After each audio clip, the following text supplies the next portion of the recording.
Hello বন্ধুরা, তোমরা সবাই কেমন আছো? Welcome back to my channel, welcome back to a new video. আজকের ভিডিওটা না অনেক ইন্টারেস্টিং, কারণ তোমরা যদি দমদমের মধ্যেই সোনাঝুরি হাটের ফিলিংস পেতে চাও তাহলে অবশ্যই তোমরা যেতে পারো 50 ফুটের এই ক্রিসমাস মেলাটায়। অবিকল একটা সোনাঝুরি হাটের টুকরো হয়তো এখানে বসেছে। টুকরো না, মানে এত সুন্দর সুন্দর হ্যান্ডমেড জিনিস, কুর্তি, বাঁশ দিয়ে ফুলদানি। তোমরা অবশ্যই গিয়ে ভিজিট করো। যারা জানো না তারা চলে যাও, 2 তারিখ অবধি মেলাটা থাকবে। এত সুন্দর, আমি চিনি সবাই মিলে মেলা ঘুরতে গেলাম। আর দেখো বিভিন্ন রকম খাবার স্টলও হয়েছে।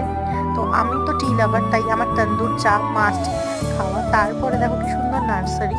আর এই যে চিনির সব ফ্যান ফলোয়াররা, চিনি আজকে সবার কাছে খুব আদর খেয়েছে। তারপরে এই আদিবাসী নৃত্য হচ্ছিল, ব্যাস। তারপরে আমরা বাড়ির থেকে এসেছি। এবার দাঁড়াও, শেষ চমকটা মায়ের মুখে কিছু খারাপ হয়েছে, ওই জন্য বসে গেছে, মেলা যেতে পারিনি। অন্যদিন মেলা নিয়ে যাবো। গুড নাইট বলে দাও। বলো, দেখা হচ্ছে অন্য একটা ভিডিওতে।